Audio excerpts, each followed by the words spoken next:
Alright, welcome back to Mark's World. Here is a quick lesson on the Adobe Illustrator Distort Transform Tool. It is a very cool tool and I think you're going to enjoy using it. Let's get right to it. First I'm just going to create a new document and I'm going to draw some shapes. Just going to choose a basic square this time. It doesn't have to be pretty. I'm not an artist, so let's just pick a random color. I don't know, maybe blue. That's good enough. I'm going to select my shape, maybe resize it a little bit, show you that it's a square, make it big enough. Now we're going to go to Effect and the Distort Transform Tool. This tool has a lot of different settings you can play around with, so I'm just going to run through a few of them. Here we have the horizontal scale, and I got to turn on my preview. There we go. So now we can see we scaled it on the horizontal axis 200%. Here's the vertical 200%. Let's try to move it over. I'm going to just type in 2 or 3 inches. There's 2 inches. Let's make it 3. There we go. Nice little gap in between. And move it down. And you can rotate it. There's the rotate tool. 90 degrees. That didn't make much sense because it's a square. Here's 45. Let's try 30. Let's try something a little bit there. Oh, there's a little cool tool in the corner. You can change your rotation point. So you can rotate on the corner of the square. So normally you'll be rotating along the center. This tool allows you to rotate around the selected corner point. And I'm just going to go all the way around. Maybe I'll flip it to the other corner and try that. You can see here it's rotating on that axis, on that corner actually. I'm going to flip it to the other corner, keep rotating it, just play around with things. You can use this for all kinds of different reasons. You can combine effects too. I'll show you that in a second. Go back to Transform Tool again, turn on the preview. This time I'm going to move it with a copy. So I'll put in 3 inches and I'll select one copy. So now I have 2 boxes. Now these boxes, it's actually just one box with an effect applied to it. I tend to forget this a lot and I have to go to Object Expand Appearance. You don't have to, but if you do this, you'll be working with independent objects. And sometimes that's better. So here I'm going to do the same type of effect, this time along the vertical.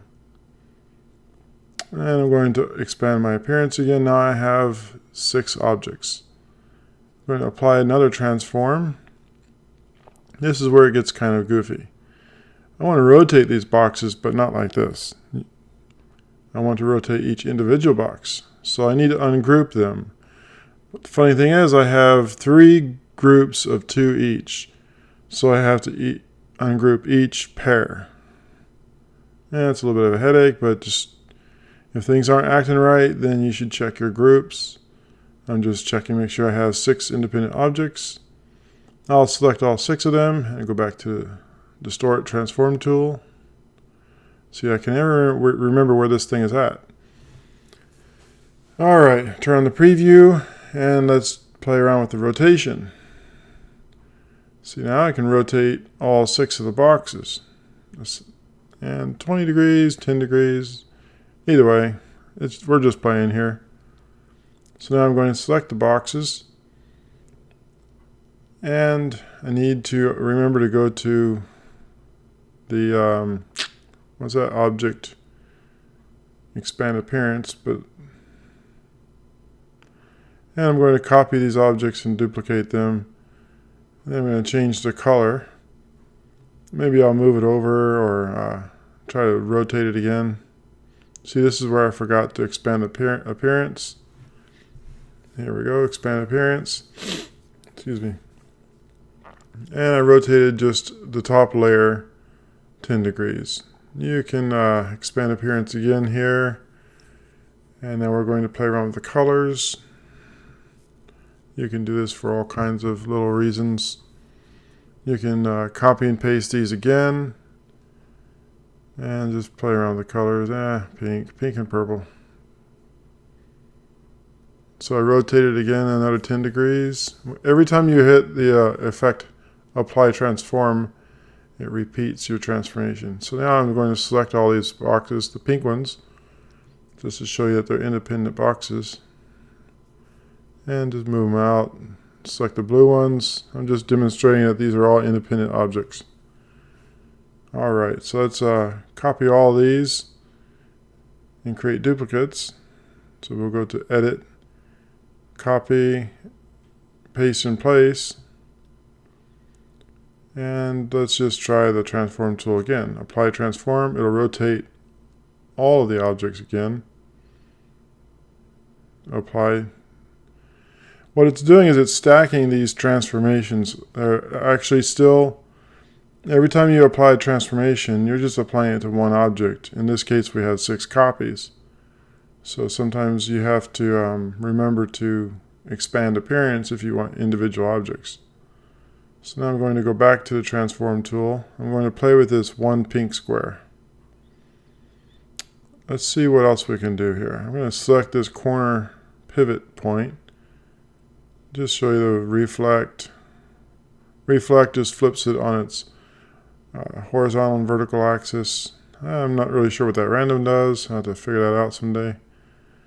And if you want to scale the strokes and effects when you do your scaling, for example, your borders, your outlines, you check that box in the bottom. So here we're just scaling, make a diamond out of it, and now I'm going to create some copies, and this is an interesting effect. Since I had the scale effects, it created copies, and it also scaled and applied the effect to each copy. So I got a nice little pattern, and you can play around with this. I'm not sure what that's called, but it looks pretty geometric to me. And I'm just showing you, as I drag this, I'm dragging the square because I have not expanded the appearance. So it's still just a square with an effect applied. And I'm going to repeat the same thing to this blue square.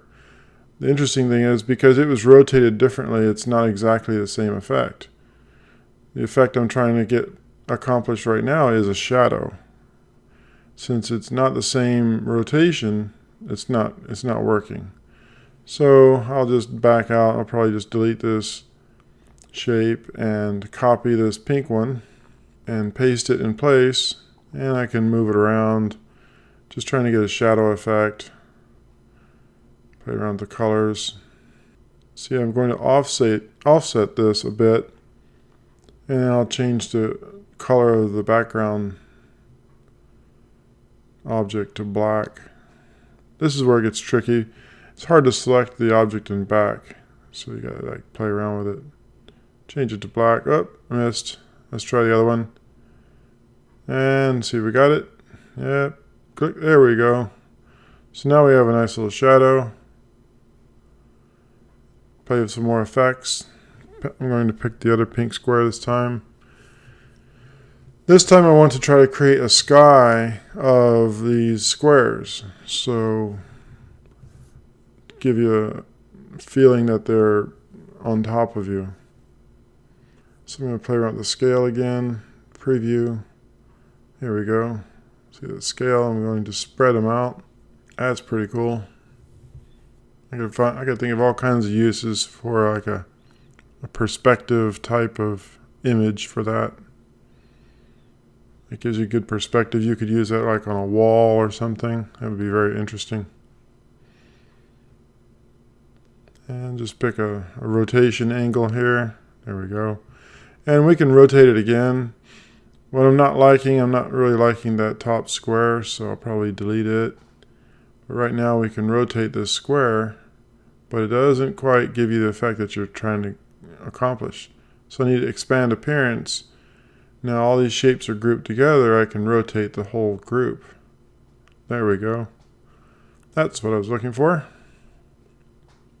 Now if this was just going to be on a page with a artboard, I could just leave it like it is and use the clipped region. But I don't like that top square. Maybe that one